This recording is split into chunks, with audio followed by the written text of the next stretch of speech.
Bonjour les amis, Marc Mailloux avec vous de ma chambre au Cotonou, au Bénin, en Afrique, avec une méditation pour laquelle je suis redevable largement aux frères John Stonestreet et Andrew Carrico de l'association Breakpoint aux États-Unis. Et je commence par la lecture de 2 versets bibliques.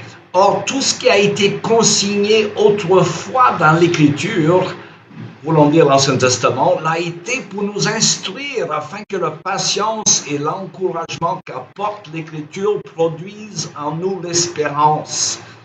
Et du livre d'Esther, un verset au chapitre 4, verset 14, « Car si tu persistes à garder le silence dans les circonstances présentes, le salut et la délivrance viendront d'ailleurs pour les Juifs, alors que toi et ta famille vous périrez. » D'ailleurs, qui sait si ce n'est pas en vue de telles circonstances que tu es devenue impératrice? Alors, fin de la lecture.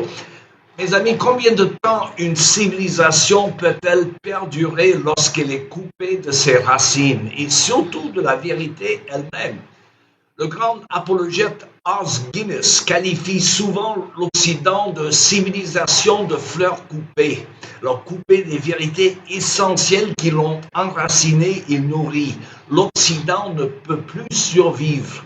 Lorsqu'une civilisation entière abandonne les idéaux qui la nourrissent, les conséquences s'enchaînent.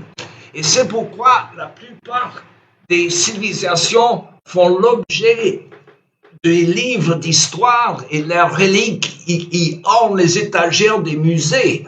L'histoire peut nous apprendre qu'une civilisation a disparu et la sociologie peut même nous en expliquer les raisons, mais ni l'un ni l'autre ne peut nous indiquer comment vivre à l'époque la plus charnière de son histoire.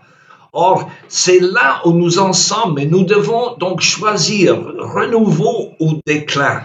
Alors, pour les disciples du Christ, il ne s'agit pas d'un choix stratégique, mais d'une question d'obéissance. Nous avons été appelés à ce moment et à ce lieu, non par hasard, mais selon le dessein de Dieu.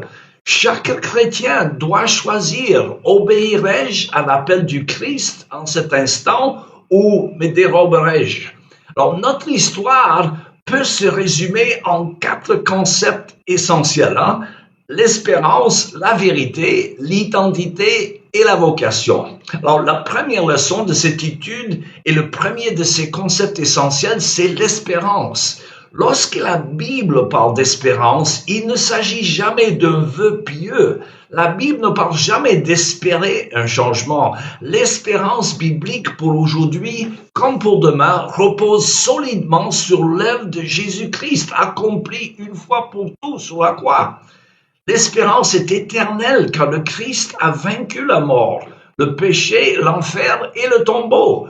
Les chrétiens croient que la vérité la plus importante concernant cette période ou toute autre est l'œuvre du Christ. Les 4 piliers de l'espérance chrétienne révélés dans la Bible doivent être reconnus dans notre contexte culturel actuel. Premièrement, le Christ est ressuscité. La résurrection est l'événement central de l'histoire de l'humanité et la vérité la plus importante à notre époque, comme à toute époque. Deuxièmement, Christ est Seigneur.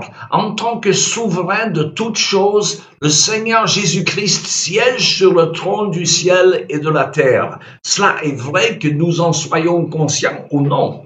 Et ensuite, le Christ renouvelle toutes choses. Le monde s'achemine vers un renouveau selon le plan rédempteur de Dieu. Et enfin, Dieu nous a créés pour ce temps et ce lieu. Notre présence ici-bas n'est pas le fruit du hasard. Dieu nous a choisis pour y vivre.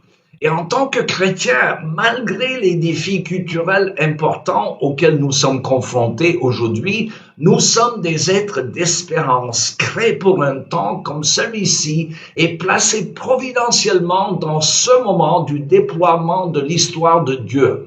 Comme écrit l'apôtre Pierre, nous sommes nés de nouveau à une espérance vivante par la résurrection de Jésus-Christ. Nous ne devons pas donc ni désespérer, ni regretter notre époque.